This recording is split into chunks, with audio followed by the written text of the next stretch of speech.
All right, everybody ready? Are we good? All right, first, thank everybody for coming. I appreciate your time. The themes today are going to be a call to action and just a little information to our citizens. I know you guys have seen a bit of an uptick in shots fired, so I want to take a moment with our wonderful police chief and our city administration to talk about that a little bit. So I have a couple notes from personally from myself that I'm going to say, then I'm going to read a statement, and then I'll ask you if you have any questions. So this is a call to action concerning the recent uptick in shots fired. So let me be absolutely clear, as I've said at the dais over at City Hall and other places, both when I was campaigning and now as mayor, if you commit a crime with a gun in Davenport, we're going to find you, arrest you, and prosecute you to the full extent of the law. So let me, again, bottom line up front, that's our focus here. Second point, we need your help. We need the citizens in Davenport to pay attention, use your eyes and ears, and call 911 when you see something suspicious, okay? We need your help. The police need your help. They're on it. You'll hear me talk about that. But when you see something for the betterment of our community, please call 911. I also want to be clear. The police are on this. Our city administration, our staff, our legal department, myself, the city council, take this public safety issue as our #1 priority. I want to speak to the law-abiding citizens here and our public in general. We are committed to your safety.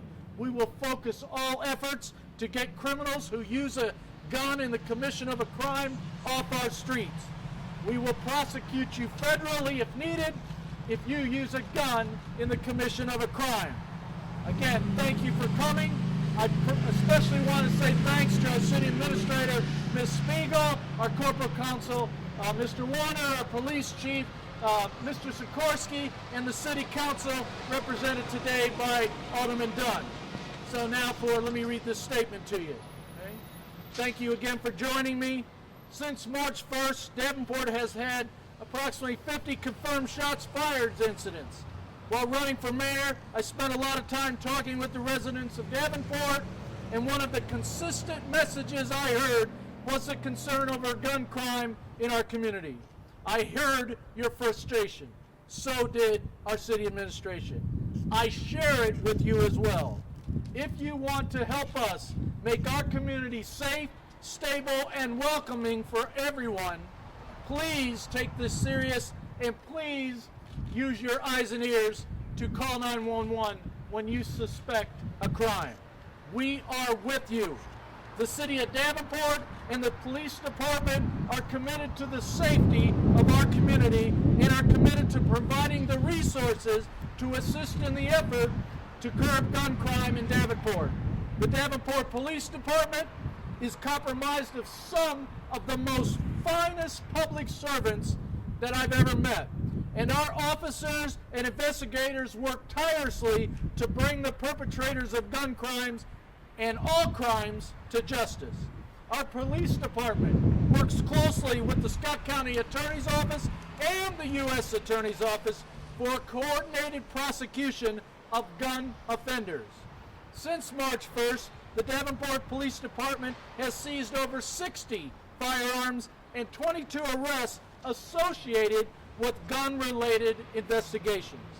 They are reallocating resources necessary to tackle this issue and more rapidly respond to the increase of gun violence in our community. In addition, the city of Davenport purchased the Niveen System to trace shell casings and provide investigators with leads to gun crimes.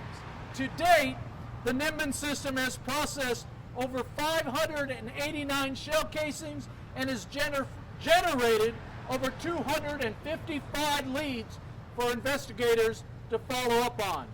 In addition, the Davenport Police Department partners, as I said, with the United States Attorney's Office and the Department of Justice on several initiatives aimed at prosecuting gun crimes in Davenport. But, as we know, no matter how many resources are available to our police department, they can't solve this alone. They are on this, we're on this, but we need your help. It takes an effort of the entire community to combat gun crime in Davenport. So plain and simple, there are simple actions that you can take to help curb gun crime violence. If you legally own a firearm, please be responsible and diligent about securing your weapon. Many of the weapons used in these crimes are stolen from unlocked vehicles and homes. As a firearm owner, please safely store and protect your firearms when not in use. If you suspect a crime is actively taking place, please call 911. Our officers are on the street right now as we speak and stand ready to respond 24 hours a day, 7 days a week. If you see something, say something. I encourage all residents to report all suspicious activity to 911. By providing timely information to our police department, you are equipping our officers with critical, timely, active information that can be used to assist in response and investigations. Also, report suspicious activity, you can go to crimestoppers.com. That can be anonymous. If your anonymous tip leads to an arrest in a gun crime investigation, you could be eligible for a cash reward up to $2,500. Again, if you see a crime, please call 911. There is no other place to call, 911. I again want to thank everyone for coming, thank the men and women of the Davenport Police Department for their bravery and diligence in pursuing these leads and holding those who commit gun crimes accountable. I'll say again, bottom line up front, we are committed to this. If you commit a gun crime in Davenport, we will find you, arrest you, and prosecute you to the full extent of the law.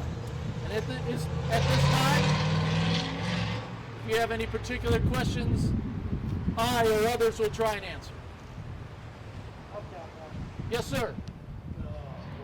So, don't stand too close to me. We talk.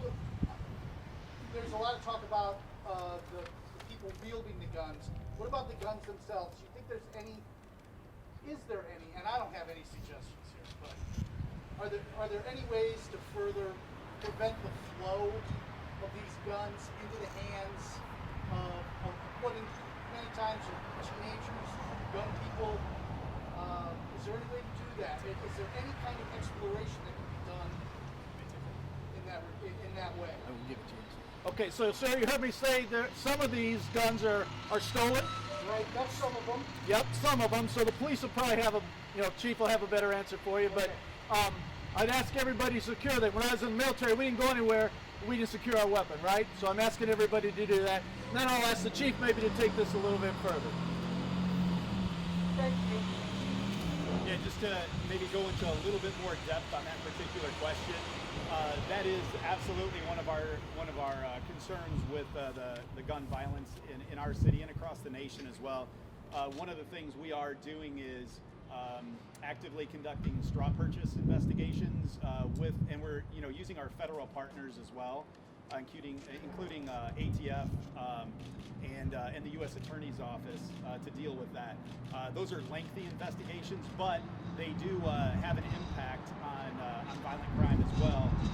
And those are investigations where a single person is purchasing or distributing firearms illegally to customers. Is there any other way to? I understand somebody who might legally own a gun and want to carry it in their car. It makes sense. But is there any way to kind of incentivize taking that gun out when you're not there with that gun? Do you know what I mean? Like further personal responsibility laws? Or is that really not even a question that you can address? Those are things that we have spoken with legislators about. I think those are great ideas. Anything that can have an impact on the illegal possession of firearms, we're interested in doing, and interested in things that occur before crimes happen, and that's what we're really interested in as well. Last question, and I don't know if you'll have the number on this, but in all of these shootings, are they all illegally owned weapons? Is there ever a time when they're legally owned? Yeah, there are times where where the person is legally in possession of the firearm. So we see both illegal possession and legal possession where the firearm is used in crime. And do you have any kind of idea what percentage, how that breaks down? Yeah, I don't have any statistics on that. Thank you. Thank you for the questions.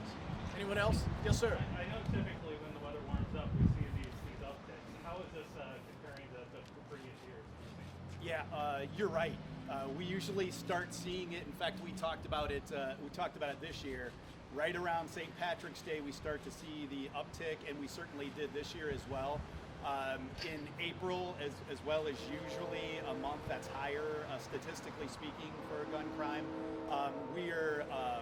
We're lower this year than we were last year or in 18, but it's still a concern of ours. And certainly when we have a spike like we did, this past week where we have 5, incidents in one day, that always brings it always comes to our attention as a police department, but our communities as well.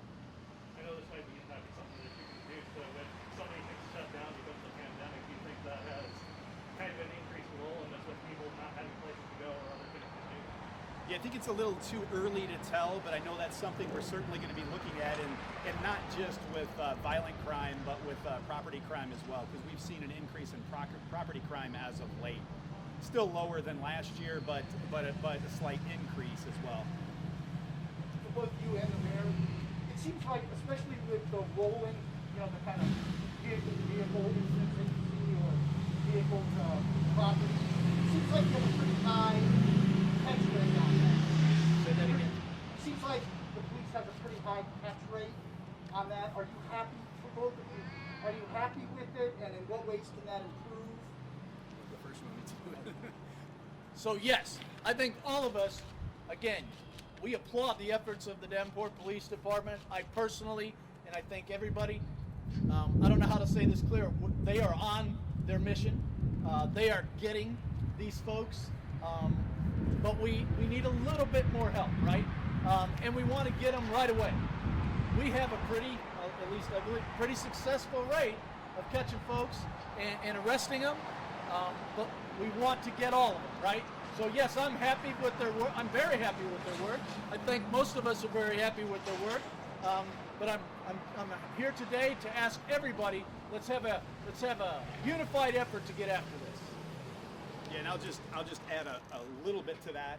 I couldn't be more happy with the men and women of the Davenport Police Department and the work that they're doing, both at the street level, so the enforcement level, the people who are out actually responding to the 911 calls, seeing the suspicious vehicles, acting on those things, but also our investigators and crime prevention as well. But the other thing I think is important with this, and the mayor talked about it earlier, is we need the community and the community's help for this. That should be one of the strongest messages from this meeting today in the press conference, and what you're helping us with. We really need the community. I mean, the information that we get from our community members is priceless when it comes to the safety for the officers that are on the street, and valuable information that we need to make those arrests that you all were talking about. So that's one of the things I want to make sure that's very clear, is that we need our community's help. We need your eyes, we need your ears. Please call us when there's a crime happening, or you think there's a crime happening. Call us, 911. And if it's an after the fact, you saw something yesterday, or your home security video caught something, you just think it's suspicious, you can relay that information through Crime Stoppers. We'll get it. We work on those tips daily. I saw 2 of them today. So we want that information as well. So the jail population is usually about 320. It's at about 210 earlier this week. There's been not as many people being processed and incarcerated. Yep. That's made it easier on the jail. Is it? Have you been able to form any kind of impression of what kind of impact that has on the front end of that? Yeah, I think the short answer to that is we really don't know yet. We certainly feel the effects of it, and it's really the less violent crimes that aren't going into jail. Scott County Jail has no issue with taking a violent criminal and us putting them in jail related to a crime that a violent crime that had happened. It's really those lesser included offenses that are not going to jail or not being prosecuted at this particular time. And I think that's something we're certainly going to analyze to see what, if any, kind of effect that might have had. So I think some of the fear is out in the public. Maybe we let this guy out on the misdemeanor, and the next weekend he turns around and commits the felony or Sure. violent crime. Have you seen anything like that? Does anything come to mind? Yeah, nothing comes to mind related to that. But I think it's also important that the community knows that we're open for business. The Scott County Jail is open for business. The Scott County Attorney's Office is. The U.S. Attorney's Office is open for business as well.